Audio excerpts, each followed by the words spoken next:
3. All right, so this is attempt 1 to record my musings on property management company growth.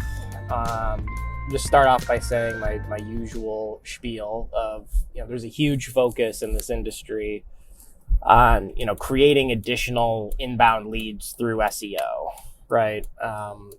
So much so that, you're doing what everyone was doing back in the early to mid 2000s, which is, buying Google AdWords, promoting your company on Facebook, and all of that's, pay to play, and the results are dubious at best. You may get leads, but are they qualified leads?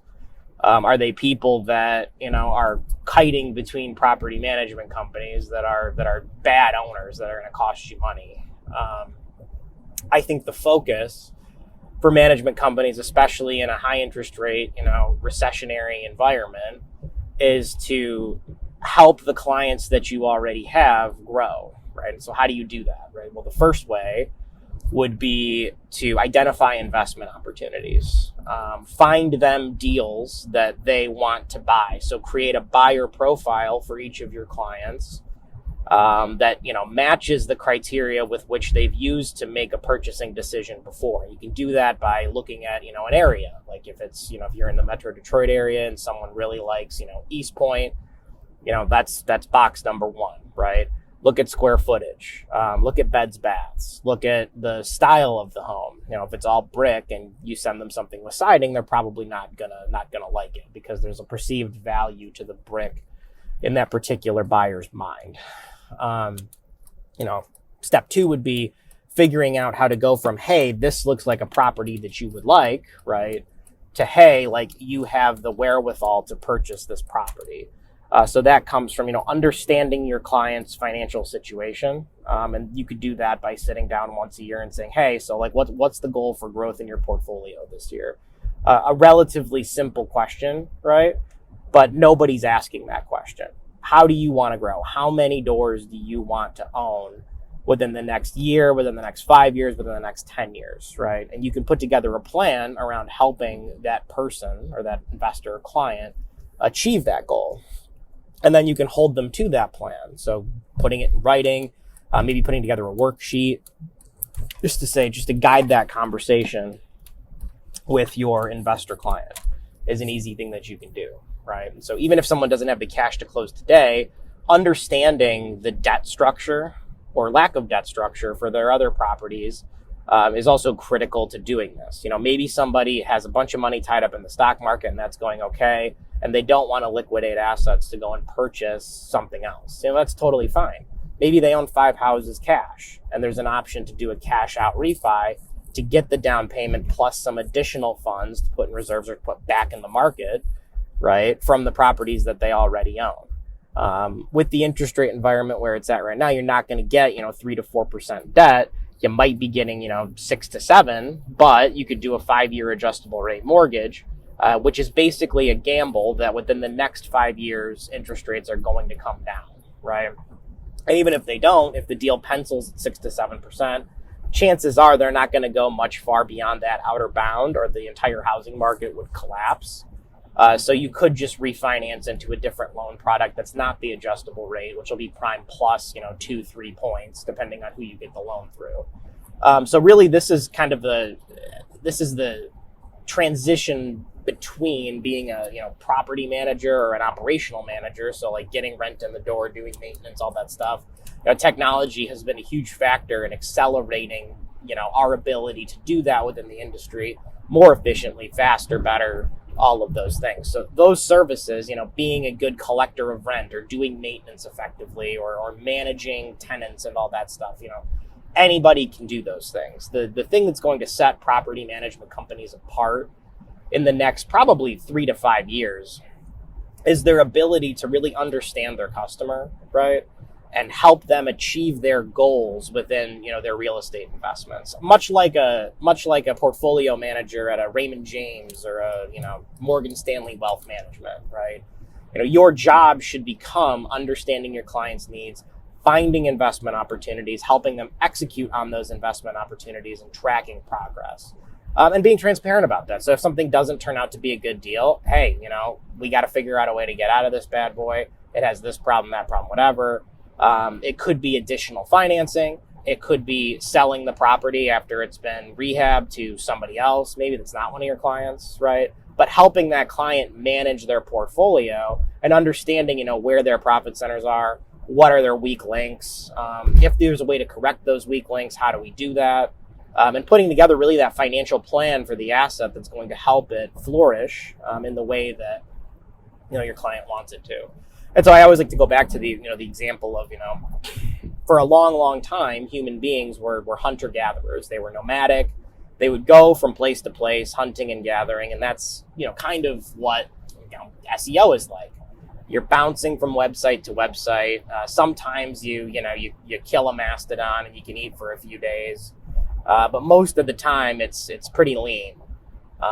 The societies historically that flourished were the ones that, transitioned from hunter-gatherer. I mean, they still went out and, shot stuff with bows and arrows and speared boars and all that good stuff, but they were agrarian. They figured out a way to farm the land that they were already occupying to yield something, that they needed in order to survive and ultimately flourish. So if you look at, the arc of human history, working what you got and yielding the most from what you already have has been a successful recipe for, the establishment of civilization since the dawn of time.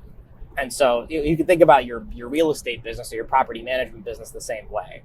You want to help the people that have already thought you're a good idea and they've trusted you already to manage their assets.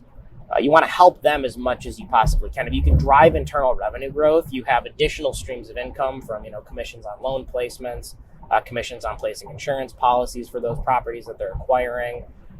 You can even get sales commission as a real estate agent, because most of you are going to be real estate agents as property managers in the United States. In most states, it's a requirement that you have to be one. So, you can think about it like, I want to make another 10% on all these, inbound leads of people that already own properties that I don't work with right now, or I could make 10% or 7% or whatever. The management fee becomes negligible when you're doing such high transaction volume across the board, across many different facets with people that you already work with, right? And that's really going to be, I think, the differentiator, over the next 3 to 5 years, as people start to look for folks that kind of transcend the traditional model of the property manager. This is going to be the, top 5 to 10% of PMs in the market. They're going to figure this out, hopefully with our help. I mean, we already have the infrastructure to accommodate everything I just talked about. But the reality is not everybody's kind of ready to do that at this point, or the nature of what they think their business is actually transforming away from what they think it is. We don't need people running around and changing locks and all that stuff as investors. We need people that are thinking strategically, that, want to help you grow. That's the best kind of business relationship, is one that adds revenue, that doesn't create expense. I mean, there's going to be expense to any business related activity, but if you're just a line item on a P&L and you're not helping that P grow outside of, the day-to-day collect rent, raise rent by $25, whatever, then you got a serious problem within your business, and you're going to hemorrhage clients to groups that have figured out a way to, be an asset manager, to manage a portfolio, to help a portfolio grow, to increase the value of a portfolio in a non-capital intensive way, right?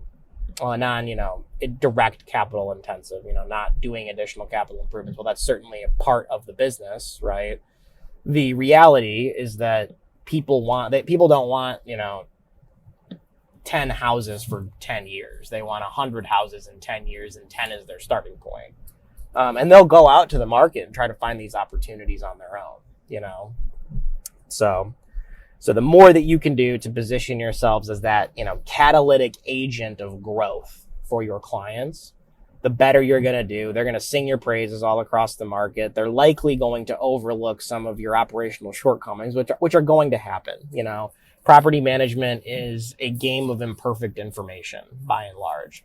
You don't know what all of the problems are going to be. It's kind of like problem whack-a-mole, right? Until it pops up and it's worse than you thought it was. And that happens to everybody. It's not uncommon for a tenant to not call you or to not be home if a pipe bursts and it floods a basement. There's not a lot that you can do about that in the short run. But, you know, if you're helping that person, if you have a pipe burst problem, but you're working on closing 3 additional properties for that guy and you can help him through that mess, right? He's not going to think it's negligence. He's going to be a bit more understanding because he sees you as his pathway to growth. Your investor sees you as their pathway to growth in this market. And the other thing that you can do too is really think outside the box a little bit. I mean, we've got clients in all 50 states and national management companies that if somebody does want to go outside of, you know, your immediate area, you know, don't beat a dead horse. You know, the worst thing in the world is the wholesalers that will reach out and say, hey, what's your buyer profile? I want to sell you properties, right? And then they do nothing but send you properties that you don't want, right? So if everything's kind of dried up in Detroit that meets your investor's buy box, and they'd say, hey, I really am interested in Philadelphia, Pennsylvania, call us. We can certainly help you find properties there, get you a referral fee there, get you commission on the financing of that property there. That's not a problem. But again, it goes back to that, you know, help your clients succeed relationship, right? And if you're the one that's kind of introducing them to all these people, you are exponentially more valuable than the person who's going to go fix a plumbing problem at 2 o'clock in the morning. It's not to say that person that fixes the plumbing problem at 2 in the morning isn't valuable. They're obviously dealing with the problem so that the property owner doesn't have to. But people place higher value on the things that increase their top line. So yeah, those are my musings for this morning. I hope that this was a successful exercise. 12 minutes of me talking about property management nonsense. I could probably do more, but I think this is a good starting point. So thank you.